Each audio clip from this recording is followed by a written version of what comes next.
दो चीजें पकड़ के रखो, कितना भी दुख हो नहीं मरना, जा। कर्जा भी हो गया ना, नहीं मरूं, जा। और अगर लड़ाई हो जाए तो मेरी जीजियों से निवेदन है, कभी लड़कर मायके मत जाना। छाती पे मूंग डालो, वहीं रहो, नहीं जाऊंगी। घर के लोग कितने ही कहते, जा अपने बाप के घर, नहीं जाऊंगी। जितना झगड़ा हो उतना चने की दाल गलाओ, पूरन पोली बनाओ, खा, नहीं जाऊंगी। और अगर वो ज्यादा बोले कि तू जा, तो साथ में आमठी भी तैयार करो, नहीं जाऊंगी, जा। और ज्यादा गुस्सा आए तो मिर्ची को कूट के ठेसा बना लो, पर मत जा, नहीं जाऊंगी, जा। कहे कहे तो जा अपने बाप के घर, जा अपने पिता के घर, नहीं जाऊंगी, जा। मेरी माताओं से निवेदन, आज घर जो टूट रहे हैं ना इसी बात के, तुम चले जाती हो मायके, मायके वाले तुमसे कह देते हैं अब मत जाना, कभी भी मत जा, अब हम उनको अदालत में देखेंगे, इसमें देखेंगे, उसमें देखेंगे। और बेटा और बेटी का घर टूट गया, वो अदालत में खड़े हैं, वो अदालत में पहुंच रहे हैं, अदालत में एक दूसरे का मुंह देख रहे हैं, इधर से ये भड़का रहा है, उधर से वो भड़का रहा है, मत जा, वही छाती पे रहे, नहीं जाऊंगी, जा। ये 20 साल अगर दारू पिया होगा तो इसमें पत्र में लिखा है जो बात तो हमने बोली नहीं है, जो पत्र में लिखी वो बात तो बोली ही नहीं, कि कितना बकते होंगे, कितने बोलते होंगे, कितने कहते होंगे, कितने 20 साल में कितना सहन करा होगा, जरा विचार करिएगा। हमने वो बात बोली नहीं है, कितना सहन करा होगा। रहो, संभालने का थोड़ा प्रयास करो, और जिस दिन तुम संभालना सीख गए,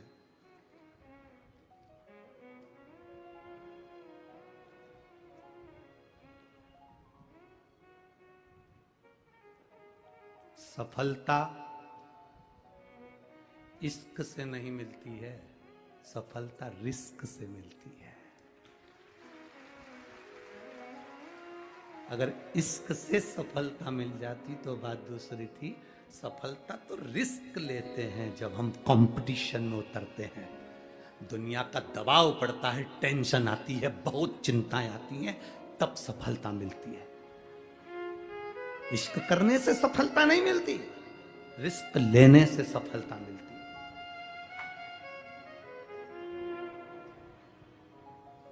बल्लाल के गांव के लोग सेठ जी के पास जाकर बोले, तुम्हारा बेटा खुद भी नहीं पढ़ता और हमारे बच्चों को भी नहीं पढ़ने देता। गणेश जी की मिट्टी की मूर्ति बनाता है, शंकर जी का शिवलिंग बनाता है, जमीन पर बनाकर बैठ जाता है, पेड़ों की पत्ती तोड़कर चढ़ा देता है, और सबको कहता है कि गणेश जी का भजन करो, शंकर जी की पूजन करो। तुम्हारा बेटा इतना बेकार है कि वो दूसरे को भी नहीं पढ़ने दे और खुद भी नहीं पढ़े, वो दूसरे को भी विद्यार्जन नहीं करने दे और खुद भी ना करे। तो पिता को क्रोध आया, मां को तो मालूम ही नहीं कि पति जा रहा है मेरे बेटे के पास, और पिता दौड़ कर गया। आज बेटे को देखा कि यहां मूर्ति की पूजन कर रहा है, गणेश जी की मूर्ति उठाकर फेंक दी, शिव जी की मूर्ति उठाकर फेंक दी, बेटे को पेड़ से बांध दिया, 2-3 दिन भूखा रहेगा, सब ठिकाने लग जाएगा। कब तक गांव वालों के ताने सुनूंगा मैं, कब तक श्रवण करूंगा मैं, कब तक सुनूंगा मैं। मूर्ति को फेंक दिया गया और बेटे को पेड़ से बांध दिया। शाम होने लगी, सेठानी को अपने बेटे की याद आई। बल्लालेश्वर तीसरे नंबर के विनायक हैं, अष्ट विनायक में तीसरे।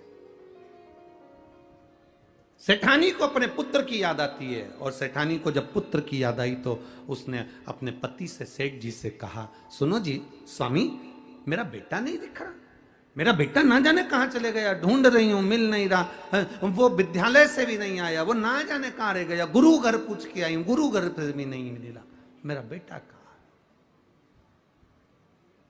मेरा पुत्र कहां। सेठ अपनी पत्नी को यह नहीं बता रहा कि मैं उसको पेड़ से बांध कर आ गया हूं। शाम हो गई, मध्य रात्रि हो गई,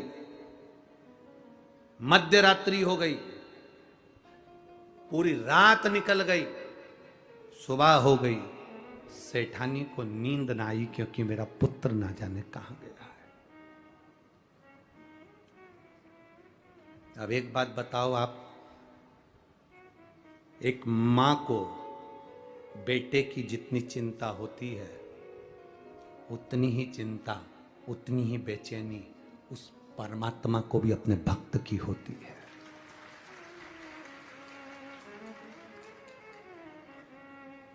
उतनी चिंता, उतनी बेचैनी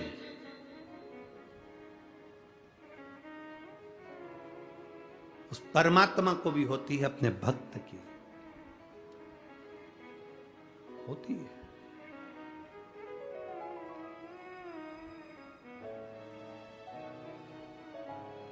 मिलन की आश उस परमात्मा को भी होती है। मिलन की आस उस परमात्मा को भी होती है। कैसे मिले मेरा वो भक्त?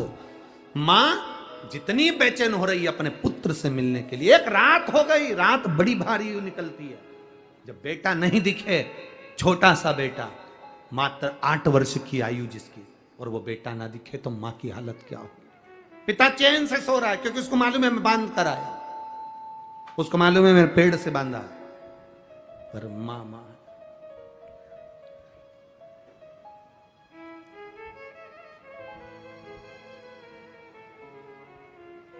अभी छिंदवाड़ा की कथा में आपको कहा था, यहां सबको है अपनी पड़ी, भजन कर ले घड़ी,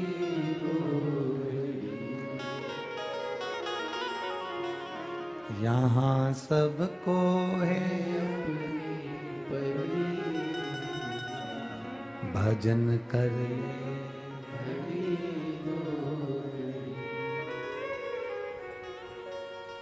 इन नैनों का होना भी क्या,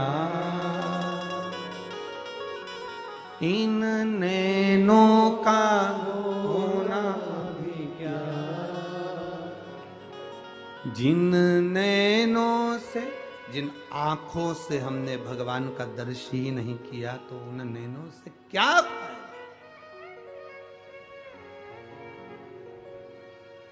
क्या लाभ?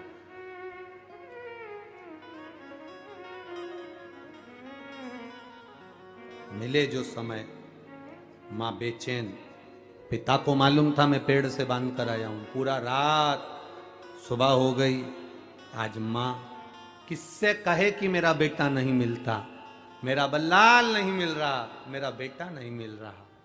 ढूंढते ढूंढते मां थक गई।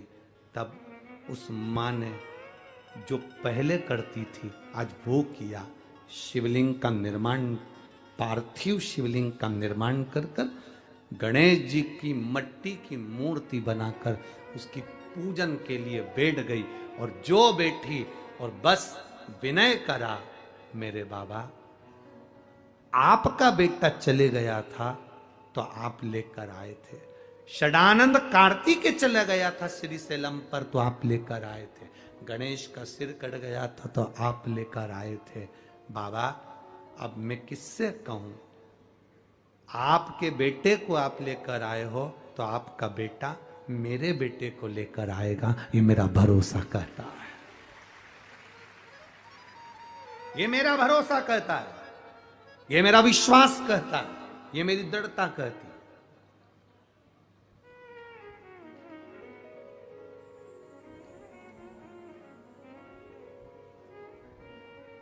वो साध सकता है।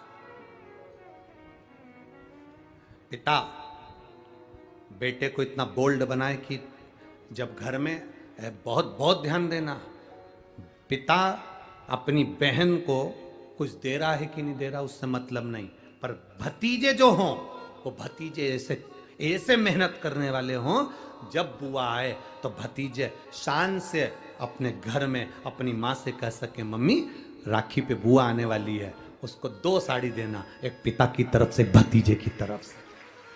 अब उसका भतीजा भी कमा रहा है, अब मैं भी कमा रहा हूं, देव बुआ आई है उसको देना। पिता से ज्यादा भतीजे का फर्ज बनता है कि अपनी बुआ को कुछ दे।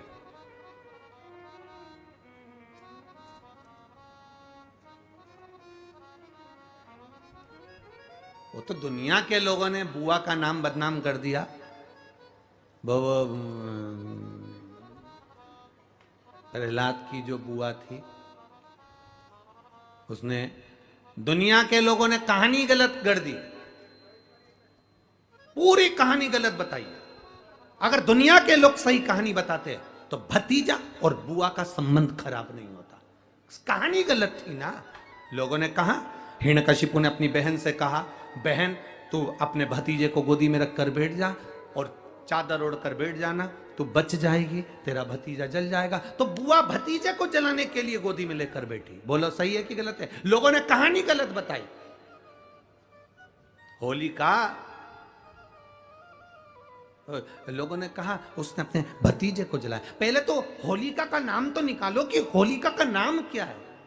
कथा वालों ने कह दिया हिरण्यकशिपु की बहन थी होलिका, वो अपने भतीजी प्रहलाद को गोदी में लेकर बैठ गई। वो प्रहलाद को हाथी के पांव के नीचे डाला, खोलते तेल में डाला, अग्नि में डाला, इसमें डाला, उसमें डाला, नहीं मरा। आखिरी में अपनी बहन से कहा होलिका तो अपने भतीजे को गोदी में लेकर बैठ जा। पहले उस होलिका का असली नाम तो लाओ, जिस होलिका का नाम विष्णु पुराण में डूंडा लिखा है। क्या नाम लिखा है? डूंडा। होलिका का असली नाम लिखा है विष्णु पुराण में डूंडा। इसलिए आज भी होली में लकड़ी नहीं जलाई जाती, मोटे मोटे डूंड जलाए जाते हैं, क्योंकि उसका नाम डूंडा है। और डूंडा बैठी अग्नि में, भतीजे को गोदी में लेकर बैठ गई। उसके पास में एक ब्रह्मा जी की चादर थी, जिसको ओढ़ कर बैठ जाती थी तो आगी में जल नहीं सकती थी। डूंडा ने देखा चारों तरफ से आगी लग गई, मेरा भतीजा जल जाएगा। तो बुआ को लगा मेरा भतीजा जल जाएगा। बुआ वो होती है जो दुआ देती है, बुआ कभी बद्दुआ नहीं देती है। और डूंडा ने अपनी चादर को उतारा, आगी चारों तरफ से लग गई। बुआ को लगा मेरा भतीजा जल जाएगा, तो अपनी चादर उतार कर अपने भतीजे पे डाल दी और बुआ खुद जल गई, पर अपने भतीजे को नहीं जलने दिया। ये कथा है, पर लोगों ने उसको पूरी पलट दिया, पूरा पलट दिया। बुआ कब जलाई अपने भतीजे को? आप में से इतनी सारी बुआ बैठी हैं, कभी अपने भतीजे को अपशब्द कहा? कभी अपने भतीजे को श्राप दिया?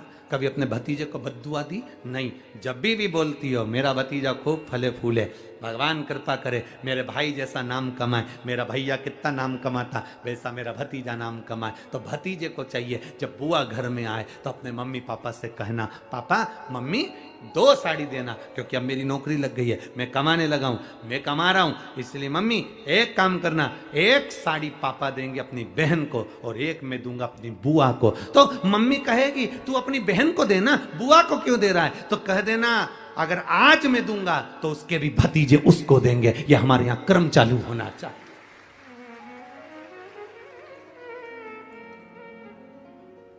पर करे क्या? 4 भाई 1 साड़ी बहन को जब देते हैं पैक करके, पूरी पैकिंग,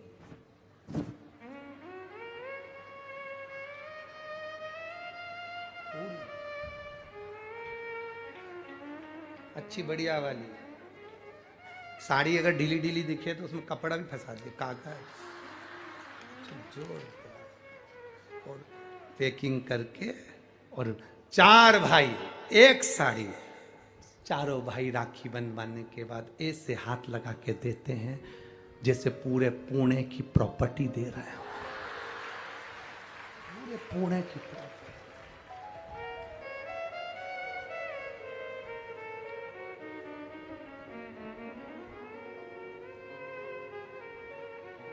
अब किसी ने पूछा कि क्यों रे चारों भाइयों ने मिलके 1 साड़ी दी? अभी हम एक ही तो घर में रहते हैं, सब एक हैं। तो एक काम करा करो, 1 थाली खाने की लगाओ, 1 भाई खाना खाए, बाकी के सब टच करके बैठ जाओ। एक ही जगह तो रह रहे हो, एक ही थाली में काम। तुम्हारे टच करने से 4 भाई का एक साड़ी में हिस्सा हो गया, तो तुम्हारा समोसा तुम खाओ, बाकी के 3 भाई टच करके बैठे, पेट नहीं भरा है। अपने को क्या करना, अपन तो अपनी साड़ी ओढ़ो दादा, अब करो क्या उसको, चित्त क्या, विचार करिए जरा, या भरोसा अपने भतीजा कहे नहीं देव, बहन बेटी को देने से कभी घटता नहीं है, कभी नहीं घटेगा, जिंदगी भर नहीं घटेगा। क्या घट रहा है? शिव को दिया कभी नहीं घटता, संत को दिया कभी नहीं घटता, और बहन बेटी को दिया, गौ माता को दिया, कभी नहीं घटता, कभी नहीं घटता।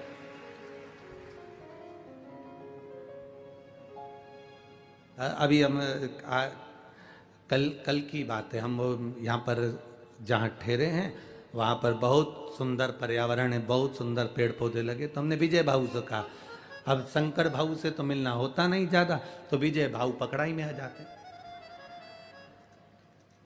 शंकर भाऊ तुम्हारी सेवा में लगे रहते हैं, विजय भाऊ हमारी सेवा में लगे रहते हैं।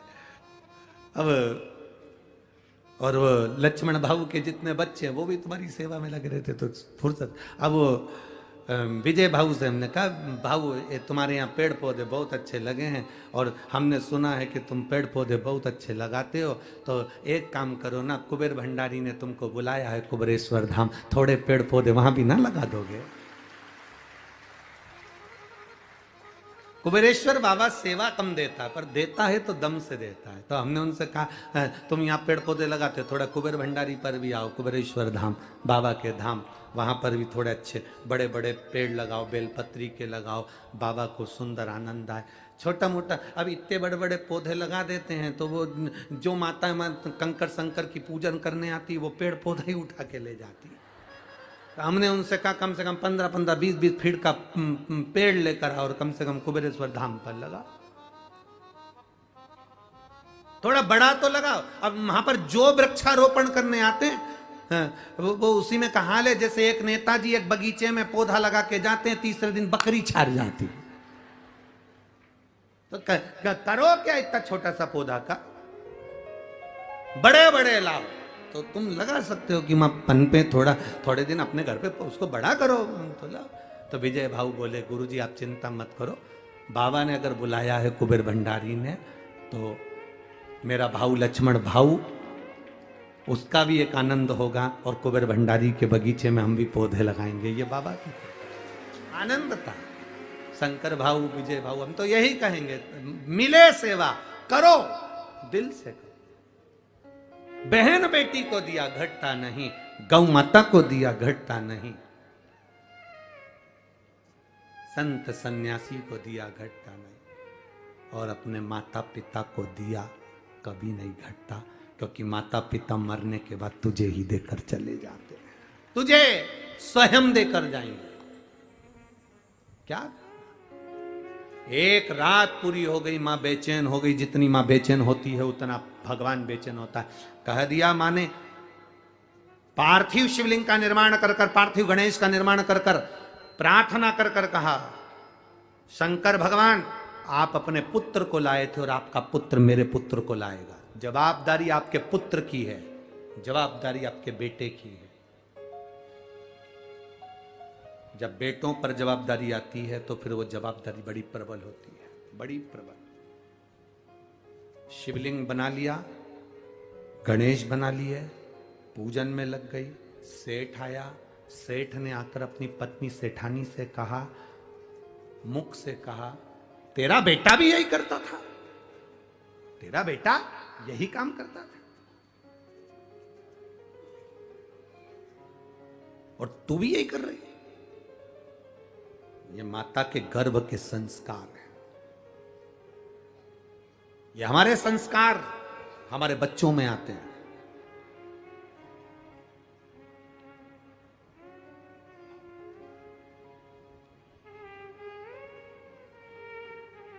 बहुत ध्यान देना, समझने वाली बात है। शुगर की बीमारी पिता को है तो बेटे को भी होगी, और बोलो जम के बेटी को भी होगी। बोलो सही है कि गलत है? डॉक्टर के पास दिखाने जाओगे तो पूछ लेगा क्यों, तुम्हारे यहाँ किसी को शुगर थी क्या, तुम्हारे यहाँ किसी को बीपी था, तुम्हारे यहाँ किसी को ये बीमारी थी। डॉक्टर पूछता है बीमारी के लक्षण, बीमारी का थोड़ा थोड़ा लक्षण अपने वंश में चला आता है। अगर पिता को शुगर थी, दादा को शुगर थी, तो बच्चों में धीरे धीरे वो आएगी, आती है। वो ब्लड की बीमारी है। अगर शुगर तुम्हारे पोते तक आ सकती है तो शंकर का भजन भी तुम्हारे पोते तक आना चाहिए। शुगर अगर तुम्हारी बेटी तक जा सकती है, नाती पंथी तक जा सकती है, तो भगवान का भजन भी नाती और पंथी तक जाना चाहिए। ये ब्लड के अनुसार चलना चाहिए। वक्त बदले बदल जाने दो, पर खून नहीं बदलना चाहिए, सनातन धर्म का रहना चाहिए। यह कैसे बदल जाए?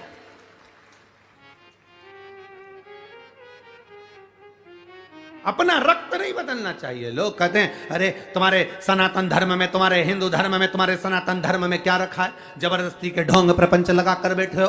क्या रखा है सनातन धर्म में? उनसे कह देना झूठा खा लूंगा पर किसी दूसरे धर्म में नहीं जाऊंगा, अपने धर्म को महान बनाऊंगा, सनातन धर्म की श्रेष्ठता पाऊंगा, नहीं भटकूंगा। क्यों भटकूं? दूसरे धर्म के लोगों के लिए बहुत सारे देश हैं। दूसरे धर्म के लोगों के लिए बहुत सारे देश हैं, बहुत देश। पर मेरे भारतीयों के लिए, मेरे सनातनियों के लिए कोई बहुत सारे देश नहीं है, केवल एक भारत देश है। और ये बचा लिया तो बच, केवल एक।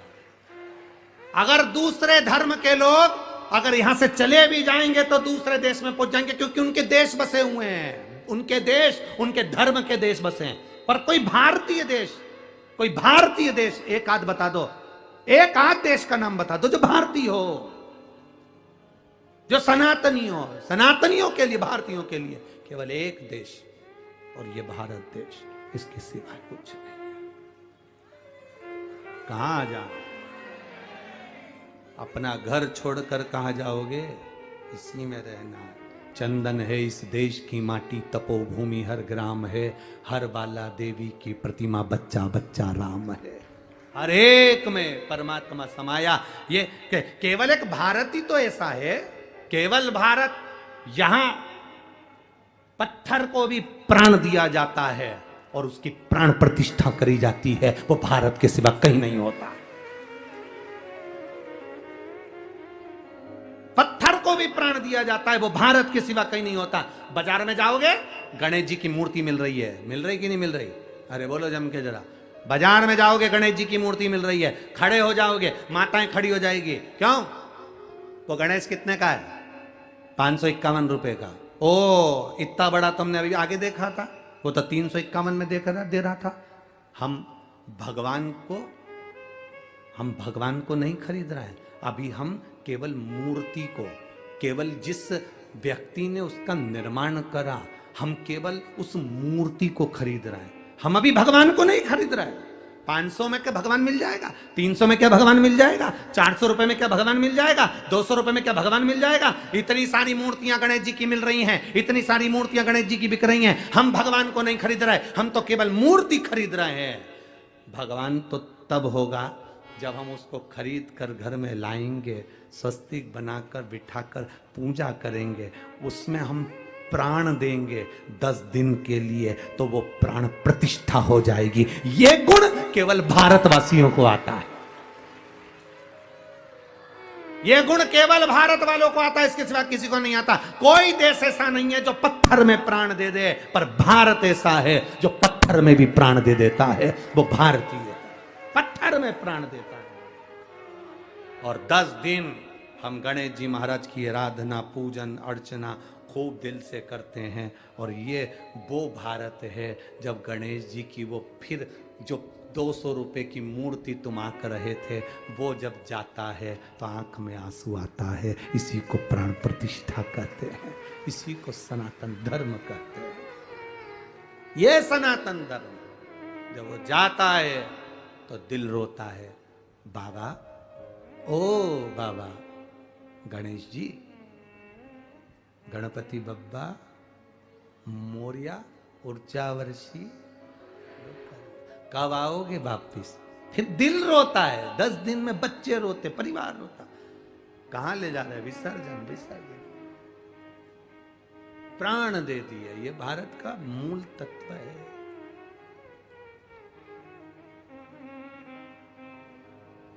इसीलिए शिव तत्व कह रहा है, भगवान शंकर का संवाद का, ओगड़ दानी का सुंदर भाव कह रहा है, शिव तत्व।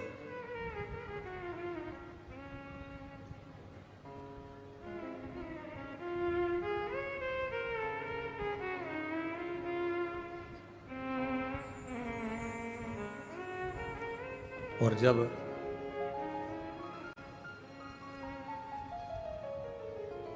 बल्लाल की मां ने मांगा, गणेश जी महाराज पहुंचे। विश्वास दृढ़ी था ना। अब ये नहीं कहा कि शंकर जी तुम जाना, तुम्हारा बेटा मेरा बेटे को लाएगा, तुम्हारा बेटा मेरे बेटे को लाएगा, और मेरा बेटा नहीं है वो भी तुम्हारा ही है। अभी तक हमने अपने संबंध बनाकर रखे, आप अपने संबंध छोड़कर परमात्मा का संबंध बनाइए। रिश्तेदारी अच्छी रखोगे तो कोई भी मिल लेगा, कोई भी। तुम्हारी पहचान ही नहीं है,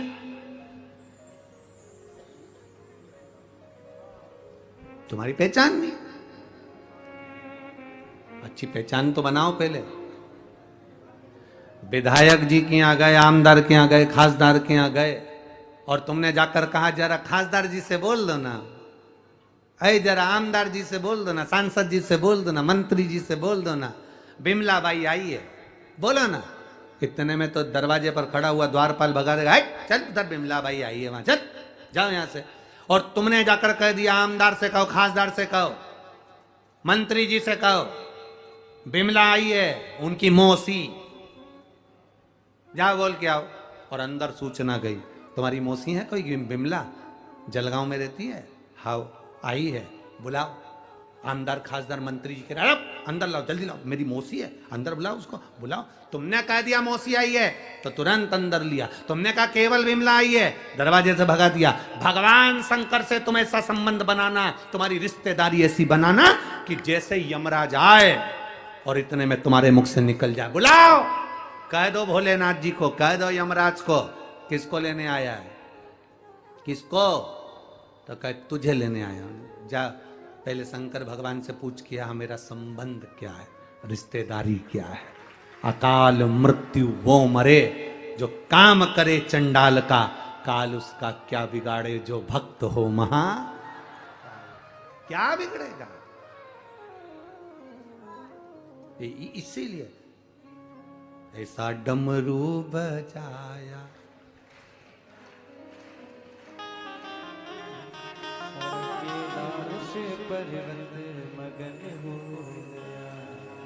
शिव तत्व की प्राप्ति हो।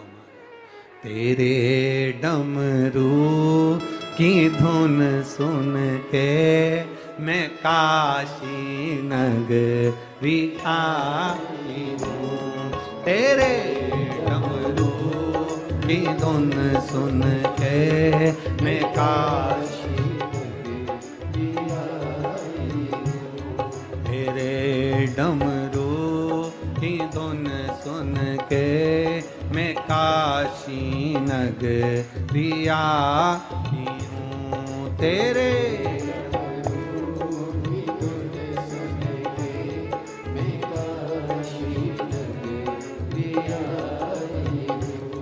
मैं काशी नगरी आई हूँ, मैं काशी नगरी आई हूँ, मैं काशी नगरी आई हूँ, मैं काशी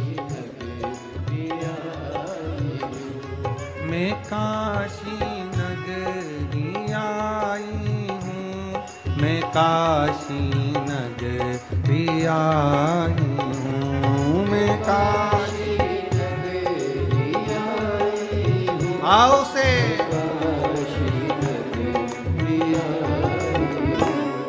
मेरे भोले ओ बम भोले, मैं काशी नगरी आई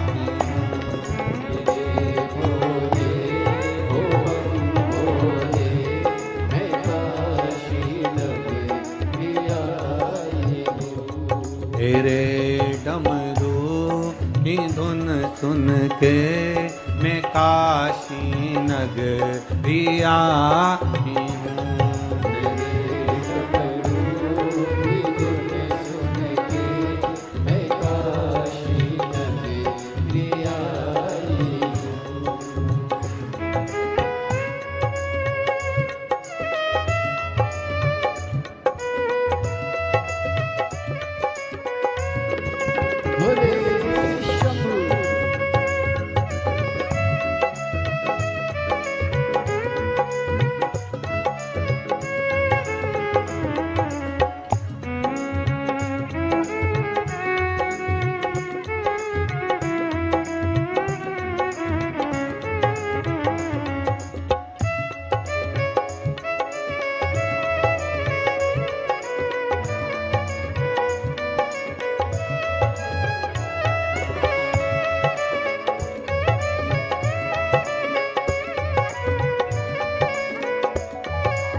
सुना है हमने ओ भोले, तेरी काशी में गंगा है। सुना है हमने ओ भोले, तेरी काशी में गंगा है। सुना है हमने ओ भोले, तेरी काशी में गंगा है।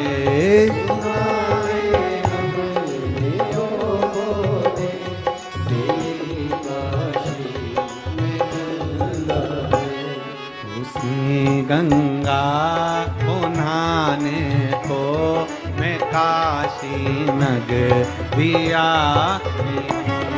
उसी गंगा को मैं काशी नगरी आई हूँ। मेरे भोले ओ बम भोले, मैं काशी नगरी आई हूँ। मेरे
तेरी काशी में मुक्ति है। सुना है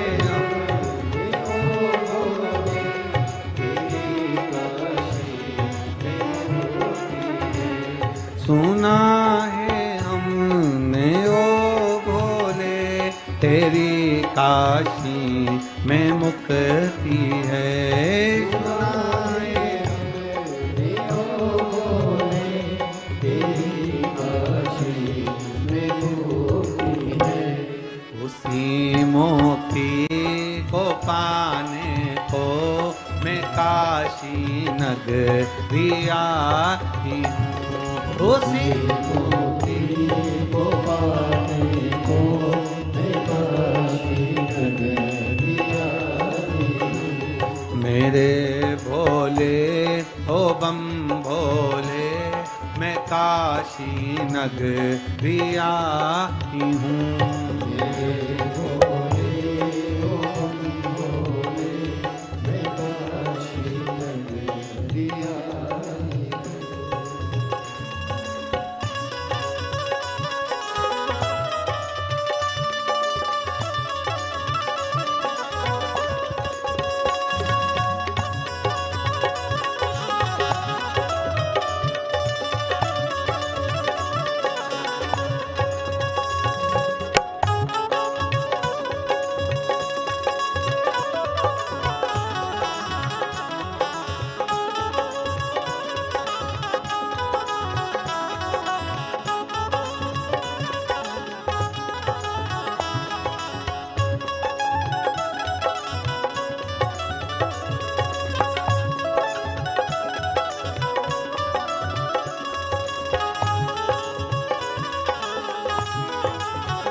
काशी में गौरा है।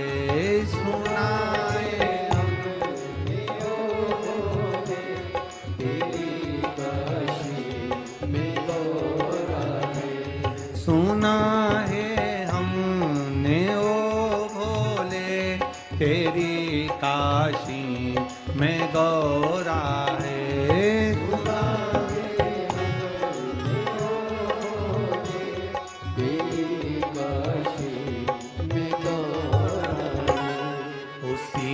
गौरा को पाने को मैं काशी नगरी आई हूँ। गौरा को पाने को मैं काशी नगरी आई हूँ।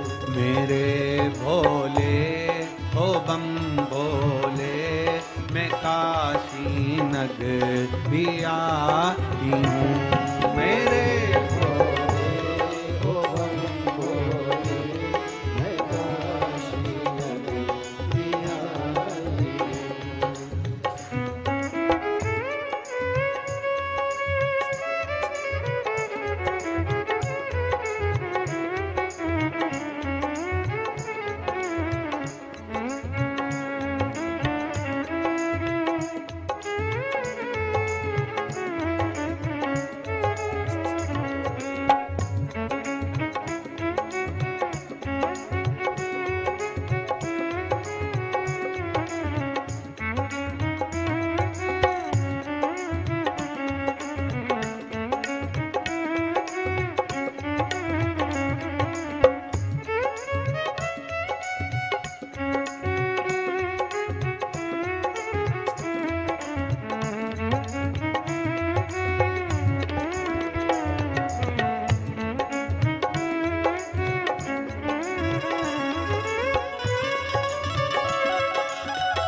सुना है हमने ओ भोले तेरी काशी में गौरा है।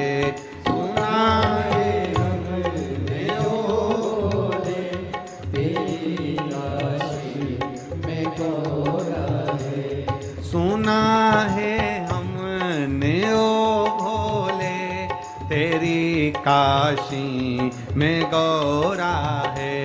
सुना है हमने ओ भाव से तेरी काशी में गौरा है। उसी गौरा को पाने को मैं काशी नगरिया हूँ। उसी गौरा को पाने को मैं काशी नगरिया हूँ। मेरे भोले हो बम भोले मैं काशी नगरिया हूँ। मेरे भोले हो बम भोले मैं काशी नगरिया हूँ। मैं काशी नगरिया हूँ। मैं काशी नगरिया हूँ। हार हार अपने स्थान पर बैठकर भगवान देवाधिदेव महादेव से अपने हृदय की बात कहिए। भाव से दिल से बाबा से प्रार्थना करिए। जहाँ जगह मिले वहाँ बैठो। कार्यकर्ता भी जहाँ जगह मिले वहाँ बैठकर बोलो। कीचड़ हो रहा हो तो खड़े खड़े बोलो, पर बाबा से प्रार्थना दिल से करिए, हृदय से कहिए।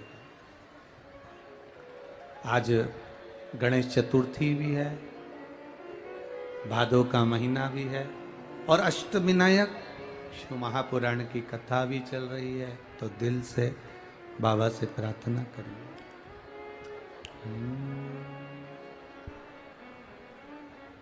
श्री शिवाय नमस्तुभ्यं। श्री शिवाय नमस्तुभ्यं। श्री शिवाय नमस्तुभ्यं। श्री शिवाय नमस्तुभ्यं।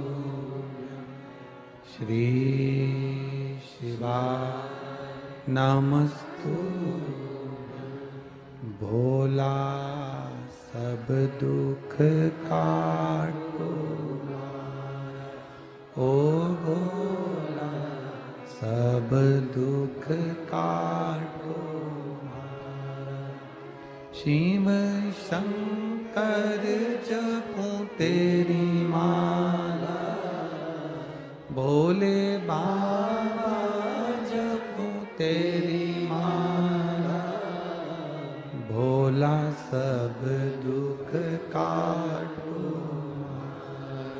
ओ भोला सब दुख काटो। वेश है मंगल मंगलकारी, वेश है मंगल मंगलकारी।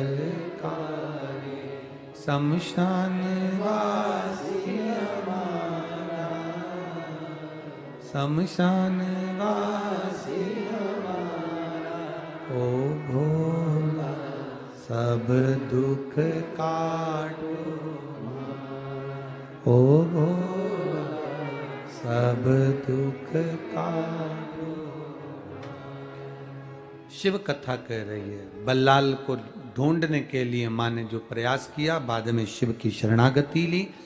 बल्लाल को ढूंढने के लिए श्री गणेश जी महाराज पहुंचे और गणेश जी ने जाकर वृक्ष से उसको खोला। खोलते से ही गणेश जी महाराज जो सामने आए, बल्लाल से पूछा, तुझे तेरी माता ढूंढ रही है और तू यहां पर है? कहा मेरे पिता मुझे बांध कर गए। संसार के बंधन में लोग बांध देते हैं और मेरे गणेश जी महाराज बंधन से मुक्त कर देते हैं। बंधन से मुक्त किया। भगवान गणेश जी ने पूछा मांग तुझे क्या चाहिए? क्या मांगूं? मेरी मिट्टी की मूर्ति को तोड़ दिया है। भगवान गणेश कहते हैं मैं स्वयं मूर्ति के रूप में विराजमान होऊंगा और मेरा नाम यहां बल्लालेश्वर विनायक के रूप में विराजित होगा। जो बंधन में मुक्त हो, जो बंधन में बंधा हुआ हो, बंधन में लगा हुआ हो, उसे बंधन से मुक्त होना है तो बल्लालेश्वर विनायक का दर्शन करना चाहिए।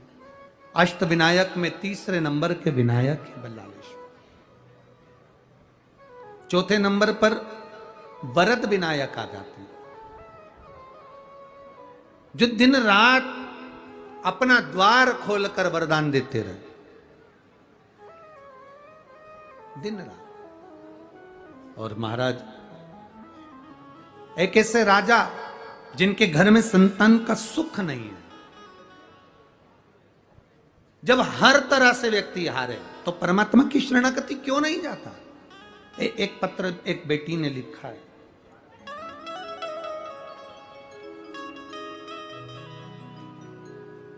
मेरा नाम कांचन विजय चौहान है, पीपले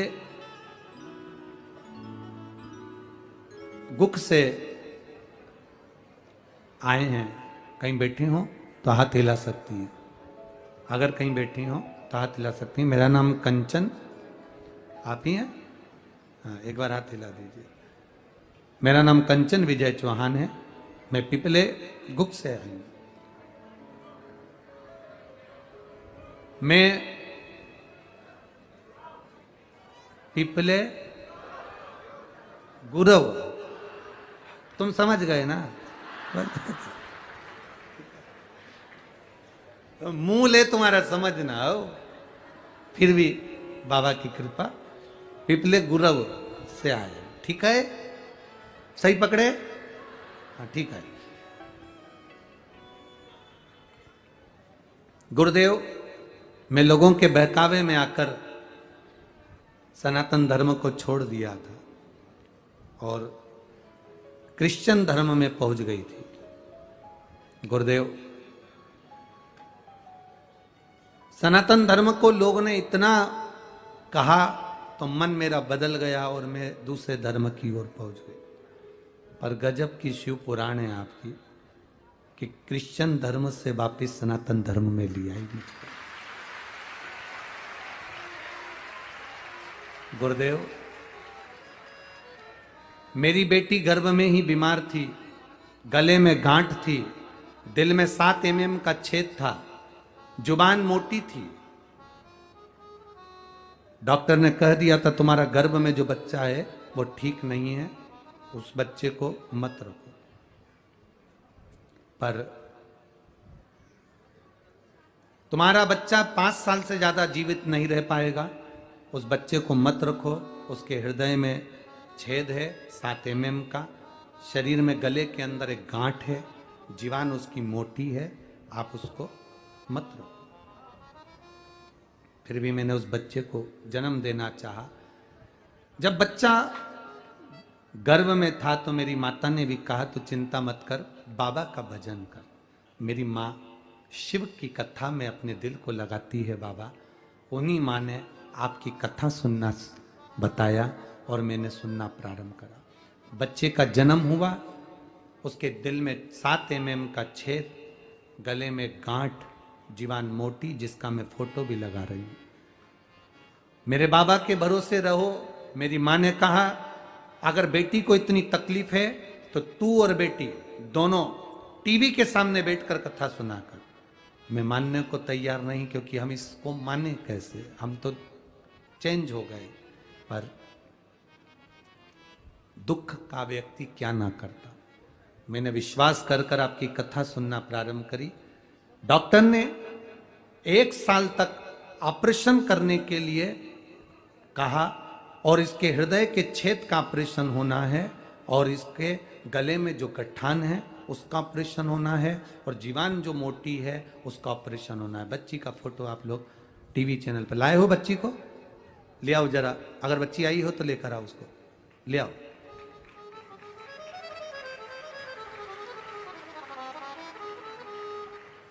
डॉक्टर उसके 7 mm छेद का, हृदय में जो छेद है उसका ऑपरेशन का तैयारी कर रहे हैं, उसके गले की गठान के ऑपरेशन की तैयारी कर रहे हैं। और मेरी माँ मुझे कथा सुनने का कहती है, मैंने 15 से 20 दिन मांगे डॉक्टर से और ऑपरेशन की तैयारी भी करते रहे।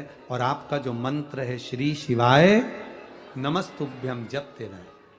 शंकर जी के मंदिर में पहली बार जाना चालू करा, बाबा का जल लाकर बेटी को लगाना प्रारंभ करा। बाबा का मैं क्या गुणगान करूं गुरुदेव। जब 7 mm के छेद के लिए ऑपरेशन के लिए जाने लगे तो डॉक्टर ने जांच कर कर कहा कि इसका छेद अब भरा रहा है, इसका ऑपरेशन की जरूरत नहीं है। गुरुदेव, मेरी बेटी की मोटी जो जीभान थी उसको पतला करने के लिए काटा गया, उस जीभान को काट कर रखा गया, पर डॉक्टर ने कहा कि तुम्हारी बेटी के जो 2 ऑपरेशन होना है अब वो जरूरत नहीं है, इसकी जीवान वापिस ठीक हो रही है और इसके गले में जो गठान है वो भी अपने आप गल गई है। मेरी बेटी अब ठीक होना प्रारंभ हो गई है। शिव तत्व इसी को कर, ओघड़ी इसी को कर। आ रही आ जाओ। अरे खानी न जाता कोई दर से तुम्हारे, खानी न